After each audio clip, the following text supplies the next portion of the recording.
ఇతరులకు సాయం చేయడంలోనే అసలైన ఆనందం ఉంటుంది. వారి నవ్వులోనే జీవితానికి సరిపడ సంతోషం దొరుకుతుంది అంటుంటారు. ఇదే మాటను ఫాలో అయ్యారు న్యూజిలాండ్ కు చెందిన ఓ సామాజిక కార్యకర్త. పేదలకు సాయం చేసేందుకు ముందుకొచ్చి మానవత్వాన్ని నిరూపించారు. న్యూజిలాండ్ కు చెందిన సామాజిక కార్యకర్త బేడెన్ బ్రౌన్ భారతదేశంలోని ఒక ప్రైవేట్ ఆసుపత్రి భవన నిర్మాణానికి అవసరమైన నిధులను సేకరించడమే లక్ష్యంగా పెట్టుకున్నారు. ఈ క్రమంలోనే ఆయన ఒక సుదీర్ఘమైన మోటార్ సైకిల్ యాత్రను చేపట్టారు. ఇందులో భాగంగా ఇప్పటికే దాదాపు 17,000 కిలోమీటర్ల మేర ప్రయాణాన్ని పూర్తి చేసుకున్నారు. తాజాగా ఆయన తమిళనాడులోని కోయంబత్తూర్ నగరానికి చేరుకున్నారు. ఈ భారీ నిధుల సేకరణ కార్యక్రమం ద్వారా సుమారు 1,00,000 మంది ప్రజల నుండి తలా 500 రూపాయల చొప్పున విరాళాలు సేకరించి ఆసుపత్రిలో ఏకంగా 55 అంతస్తుల కొత్త విభాగాన్ని నిర్మించాలనేది ఆయన ప్రధాన లక్ష్యం. కాగా ఈ ఏడాది ఫిబ్రవరి 25వ తేదీన ఆస్ట్రేలియాలో బేడెన్ బ్రౌన్ తన సాహస యాత్రను ప్రారంభించారు. రాబోయే ఆగస్టు చివరి నాటికి బ్రిటన్లో తన ప్రయాణాన్ని ముగించాలని ఆయన ఒక పక్కా ప్లాన్ తో ముందుకు సాగుతున్నారు. మొత్తంగా ఈ యాత్రలో ఆయన 35,000 కిలోమీటర్ల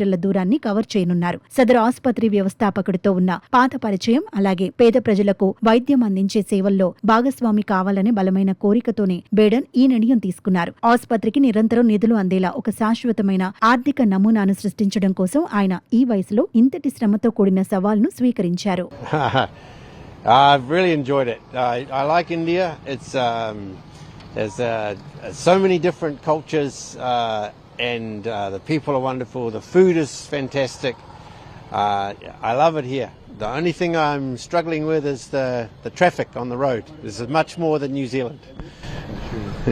So when you started from New Zealand and when you are going to complete this thing, you have given a request to the Indian public, around 100,000 people are there. They each and everyone contributes 500 rupees. You can achieve a target of 5 crores.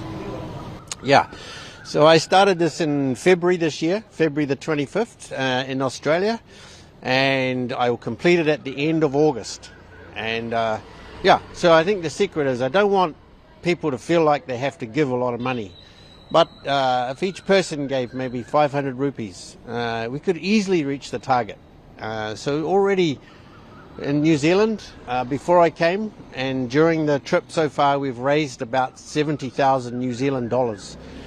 So I'm asking the folk of India if they could help by just contributing just 500 rupees each. ఈ సుదీర్ఘ ప్రయాణంలో Baden brown ఎన్నో రకాల కష్టాలను ఎదుర్కొన్నారు. ఎత్తైన పర్వత ప్రాంతాలు, గాలి తక్కువగా ఉండే ప్రదేశాలు, తీవ్రమైన ఎండ తీవ్రతను తట్టుకుంటూ ఆయన బైక్ పై ముందుకు సాగారు. ఎన్ని సవాళ్లు ఎదురైనా ఈ ప్రయాణంలో కలిసిన ప్రజల ఆదరాభిమానాలు ఎంతో సంతోషాన్నిచ్చాయని బేడెన్ తెలిపారు. ముఖ్యంగా భారతదేశంలో ప్రజలు చూపించిన ఆతిథ్యం తన గుండెల్లో ఎప్పటికీ నిలిచిపోతుందన్నారు. కోయంబత్తూరు పర్యటన ముగిసిన తర్వాత ఆయన తన బైక్ యాత్రను బ్రిటన్ వైపు కొనసాగించనున్నారు. అక్కడ యాత్ర ముగిశాక మోటార్ సైకిల్ ను షిప్ ద్వారా తిరిగి న్యూజిలాండ్ కు తరలిస్తారు. వయసు పైబడినా కూడా ఆయన ప్రయాణం, అది కూడా పేదల కోసం చేయటం నిజంగా గొప్ప విషయం. ఆయన అనుకున్న అమౌంట్ అందాలని, పేదలకు మంచి వైద్యం దొరకాలని కోరుకుందాం.